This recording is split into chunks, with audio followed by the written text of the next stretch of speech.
हा छान छान.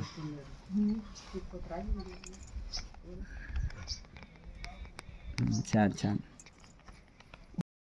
उभी काठी हा त्याला आडवी वाटी जोडली वाटी एक तयार झाला. हा तयार झाला. परत सराव घेऊ. हा एक काढला इथं उभी काठी त्याला आडवी वाटी काय वाटी. तयार झाला एक. एक परत ही उभी काठी त्याला आडवा. आडवी आजी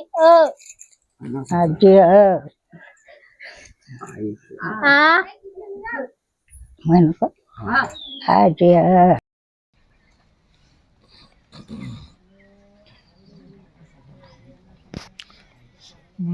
दुसरे सर कुठे? ते निर्माण झाली. एखादी आडवी काठी मारली ओके ना. परत एक आडवी काठी मारल्यावर एक उभी काठी मारायची आणि याच्या डोक्यावर परत आडवी काठी मारायची. हा झाला अन्नासाचा आहे का नाही? अन्नासाचा. हा काय झाला अन्नासाचा. हा हे घ्या हे झालं. हा दोन अर्धे चंद्र ना. एक असा आडवी दांडी मारली एक उभी दांडी आणि एक आडवी दांडी. हे दोन अर्धे चंद्र काढे ना. हे आडवी दांडी उभी दांडी आणि हे वरची एक टोपी आहे का नाही अन्नासाचा. आता यालाच काय करायचं एक अशी उभी दांडी द्यायची म्हणजे आईचा होतो काय होतो आईचा आहे का नाही. हा अन्नासाचा आईचा अन्नासाचा हे आईचा आहे का नाही. म्हणा बरं अन्नासाचा आईचा आईचा आईचा आईचा आईचा आईचा अन्नासाचा अन्नासाचा आईचा आहे का नाही. त्याच्यानंतर बघा की असं इडलिंबूचे इडलिंबू असतो येडलिंबू आहे का नाही. येडलिंबूचा फळ आहे का नाही असं या पद्धतीने काय त्याला ही अर्धी वाटी. हा झाला एक. आता परत ही अशी आडवी वाटी आणि तिला एक उभा हा आपला आडवा दांडा हे झाले दोन. आता ही एक आडवी परत ही आडवी वाटी आणि त्याला ही आडवी एक काठी हे झाले दोन तयार. आडवी वाटी जोडूया हे झाले तीन. हा झाला एक. परत ही आडवी वाटी आणि त्याला पुन्हा आडवी एक काठी हे झाले दोन. परत आडवी वाटी त्याला एक पुन्हा आडवी वाटी जोडूया तीन झाले. बघा तुम्ही सराव करून बघा आता बरोबर. बस बस आता त्याला एक आडवय असं इथं वाटी काढा.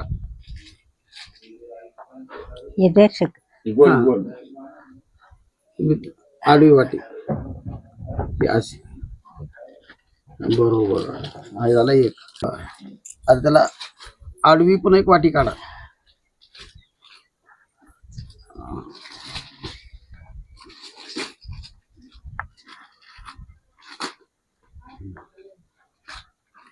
परत सांगतो मी.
आजीने परीक्षा दिलेली कसं वाटतं तुम्हाला किंवा काय वाटतं याबद्दल?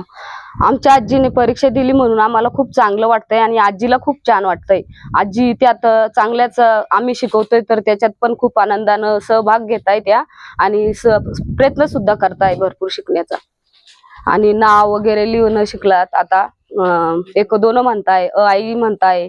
खूप असं त्यांचा प्रयत्न चांगला चालू आहे आणि शिकण्याचा त्यांना खूप आनंद वाटतोय. आणि शेजारच्या आजींना त्यांना पण सुद्धा त्यांच्या सोबत शिकावं असं वाटतंय. मदत कशी करतात? मदत आम्ही त्यांना हात धरून वळवण्यास शिकवतोय आणि माझी मुलं पण त्यांना शिकवतात. म्हणजे आमच्या घरातल्या सर्वच माणसांचा त्यांना पाठिंबा आहे. काय नाव आपलं? माझं नाव लक्ष्मी अजिनाथ वाडेकर. अजिनाथ सोमनाथ वाडेकर, मारसावळी. आई 86 वर्षी, पण शिक्षणाची त्यांच्या आवड आहे. त्यांना शाळेत पहिलीच वेळेस शाळेत नेल्यावर एकदम आनंदमय त्यांचं नाव ते सर्व त्यांना व्यवस्थिशीर लिहायचं आवड लागली. मदत कशी होते? मदत घरी आईला आपले मुलं हे सर्व शिकवतात. आ ई उ सर्वांच्या उत्सवाने त्यांचं शिक्षणाचं हे केलं. वाडेकर ह्या माझ्या आजी सासू आहेत. त्यांना अक्षरात सही आता सरांनी शिकवल्याप्रमाणे येत आहे. पहिले त्या अंगठा देऊन सही करायच्या, आता त्या अक्षरात लिहून सही करतायत. सरांनी त्यांना 2 दिवस घरी येऊन शिकवलं. घरातील सगळ्यांना खूप आनंद वाटू लागलाय, विद्यार्थ्यांनी आम्हा सगळ्यांना. काय सांगणार सर आपण आपल्या शाळेतून जे आहे तर आपल्या गावातून 80 वर्षाची जी महिला आहे तिने पहिल्यांदा शाळेत शिकायला सुरुवात केली आणि परीक्षा दिलेली, त्याबद्दल आजीला फार आनंद वाटला की आयुष्यामध्ये पहिल्या वेळेस साक्षरता कार्यक्रमाअंतर्गत जे आहे तर 80 वर्षाची वृद्ध आजी आहे, त्यांनी इकडं शिकायला सुरुवात केलेली आहे आणि परीक्षा सुद्धा दिलेली आहे, त्याबद्दल काय बोलणार? नमस्कार, मी मुख्याध्यापक जिल्हा परिषद प्राथमिक शाळा मारसावळी, तालुका फुलंब्री, जिल्हा छत्रपती संभाजीनगर. आमच्या गावामध्ये नवभारत साक्षरता अभियान अंतर्गत आम्ही सर्वे सुरू केला आणि सर्वेमधून जे असाक्षर लोकांची आम्ही यादी तयार केली आणि यादी तयार केल्यानंतर सहज आम्ही आजीच्या घरी गेलो प्रथम त्याला भेटण्याला. तर आजीला विचारलं, आजी आम्ही असं अभियान आहे आणि आपल्याला साक्षर करायचं आहे, तर आपल्याला आवडेल का? आजीनं खूप उत्साहाने आम्हाला चांगल्या प्रकारे प्रतिसाद दिला आणि आजीने त्यांच्या एकतर बोलण्यातून आम्हाला असं वाटलं की आजी 100% लेखन वाचन हे शिकू शकते या वयात. आणि मग आम्ही गृहभेटीच्या माध्यमातून प्रत्येक शिक्षकांनी गृहभेटी देऊन प्रत्येक असाक्षरांना मार्गदर्शन केलं आणि त्यांना साक्षर करण्याचा या ठिकाणी प्रयत्न केलेला आहे. या वर्षी जे आहे तर किती निरक्षर लोक होते तुमच्याकडे? आमचं टार्गेट यावेळेस 5चं होतं. 5 होतं. त्यांचे वय काय असणार अंदाजे? आता या आजीचं जर बघितलं तर एक 85 वर्ष वय असावं आणि हे सर्व 16च्या पुढे तर पुढे म्हणजे बिलकुल 75च्या म्हणा किंवा 100 पर्यंत. आजीला शिकताना बघून ज्या गावातील इतर निरक्षर महिला आहेत त्यांच्यावर काय परिणाम झालेला आहे? आता सर्वांना असं वाटतं, ज्यावेळेस पेपरला बातमी आली आणि बातमी गावात फ्लॅश झाली तर सर्वांना वाटतं की आपल्याला लिहिता वाचता यायला पाहिजे. यापुढे काय करणार आपण? आम्ही आता यापूर्वी जे साक्षर केलेले सर्वांची साक्षरता टिकवण्यासाठी पुन्हा आम्ही त्याप्रमाणे प्रत्येकांना वेगवेगळं वाचन साहित्य त्या ठिकाणी पुरवणार आहोत आणि त्यांचे जे वाचन लेखन आहे याच्यामध्ये वाढ करण्याचा प्रयत्न करणार आहोत. आजी ज्या आहेत त्या इकडे शाळेत यायचं का तुम्हाला तिकडे जावं लागायचं? आम्ही कसं शिकवलं त्यांना आम्ही जाऊन आणि काय शिकवलं? गृहभेटीवर जास्त भर दिला. गृहभेटीच्या माध्यमातूनच त्यांचं वाचन लेखनाची सुरुवात केली. कशी सुरुवात झाली, म्हणजे काय शिकवलं काय नेमकं आधी? सर्वात आधी आजीला सर्वात त्यांचं नाव लिहिता शिकवलं. सर्वात आधी त्यांनी त्यांचं नाव लिहिलं. त्याला अगोदर थोडं लिहिता येत होतं, म्हणजे थोडस होतं नाव लिहित. अक्षरांची ओळख कधी नाही, आम्ही स्वतः करून दिली. आठवड्यातून किती दिवस तुम्ही शिकवायचे त्यांना? आठवड्यातून आम्ही सर नियमित गृहभेटी शाळा सुटल्यानंतर. शाळा सुटल्यानंतर? हो, 100%. नाव काय? काय सांगा सर, आपल्याकडे नव साक्षरता भारत अभियानाअंतर्गत जे परीक्षा देण्यात आलेली आहे एका वयोवृद्ध आजीने जे 80 वर्षाचे आहे, तर काय सांगा त्याला? नमस्कार, मी राकेश साळुंके, शिक्षणाधिकारी योजना, जिल्हा परिषद छत्रपती संभाजीनगर.